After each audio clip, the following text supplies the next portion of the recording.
this video is going to be about is basically a combination of testing the characteristics and testing the reliability of both the Variac and the new wiring, but also the new layout where we added an upper loop with a couple of switches over here.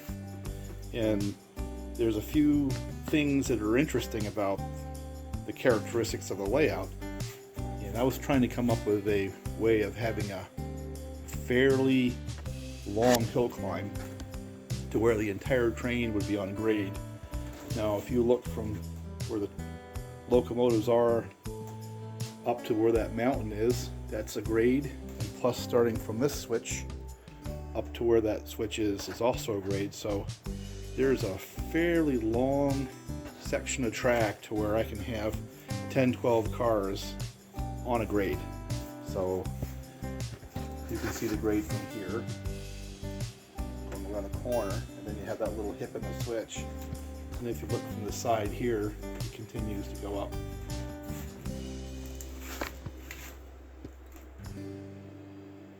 Climbing the mountains, right?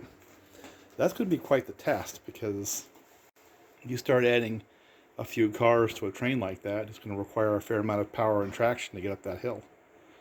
Now, isn't that kind of like what would happen on a real railroad, not just a model railroad? And I mean, it just adds a little wrinkle, makes it a little fun. And I found that anywhere past 8 cars, you get around 10 cars, that's when you start having issues with the couplers. And that's also the number I use to decide where to start adding additional traction. Just empirical data.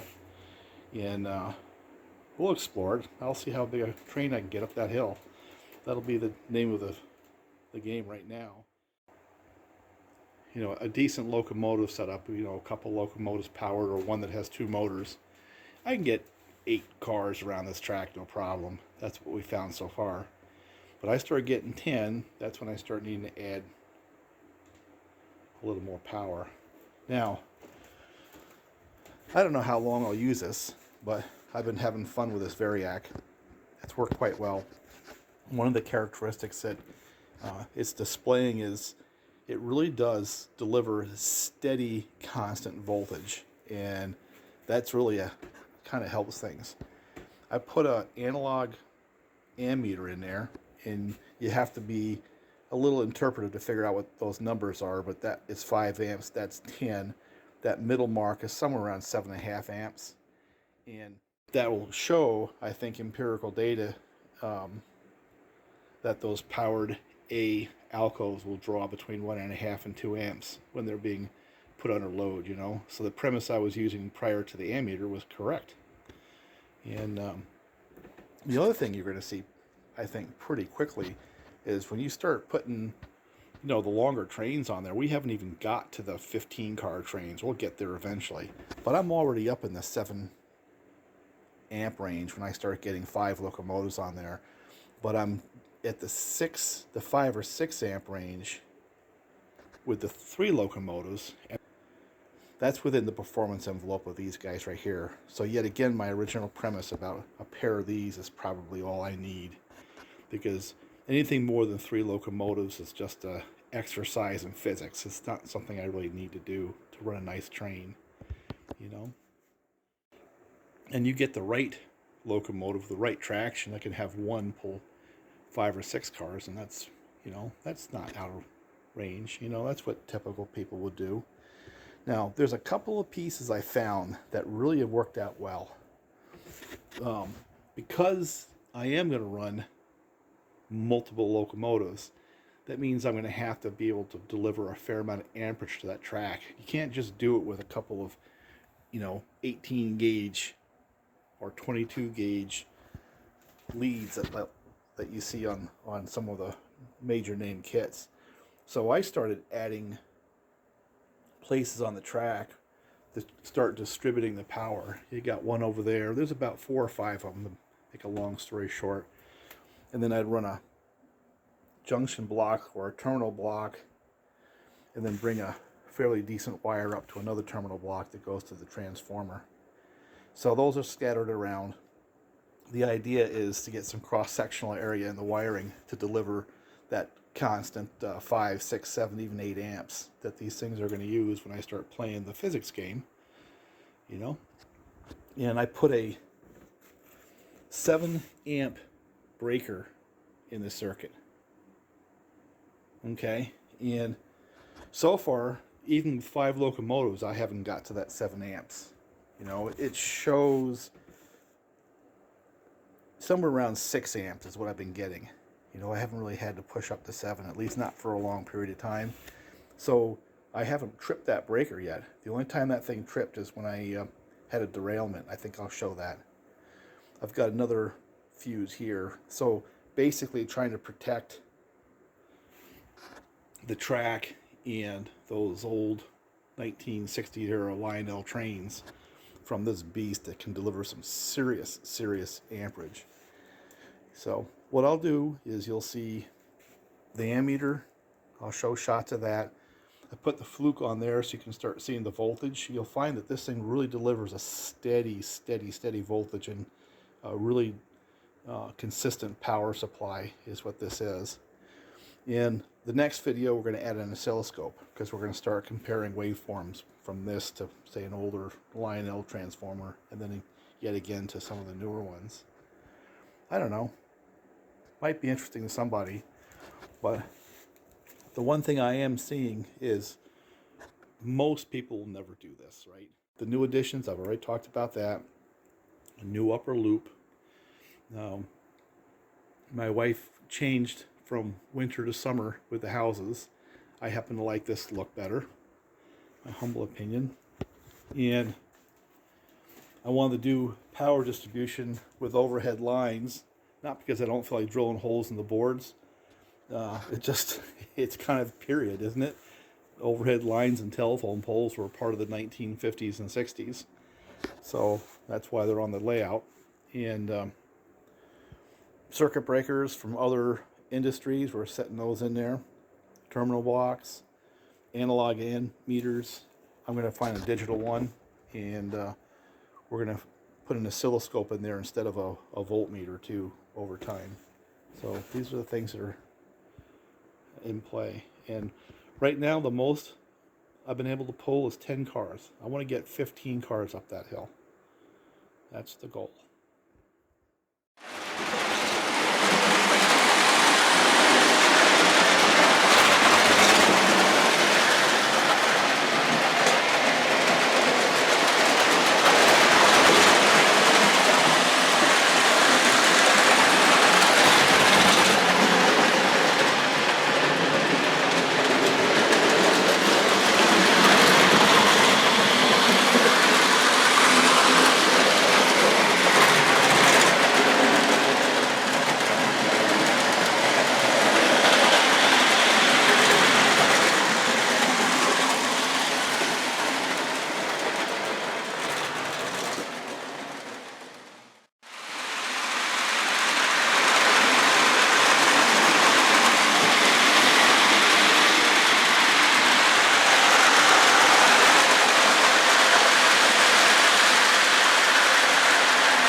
Got a derailment and had the circuit breaker down here pop. That's exactly what was designed to happen. Now the question is what came off.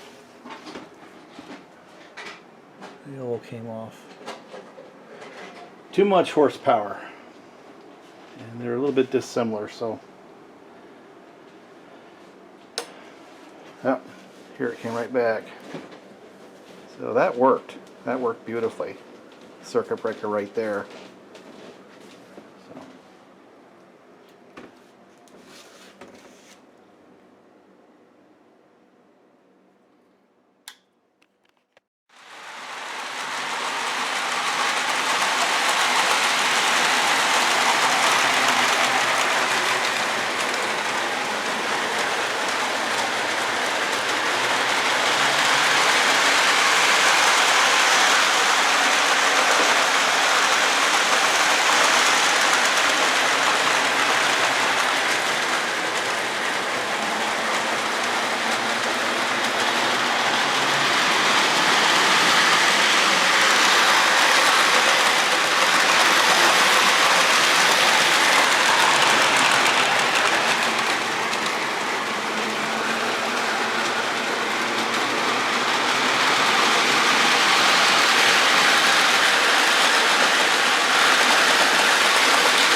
Now this thing here has worked out pretty good, and what we just went through was a workup, starting with just simply 2 locomotives and 6 cars, and started adding cars, and I'll just let the video do the talking.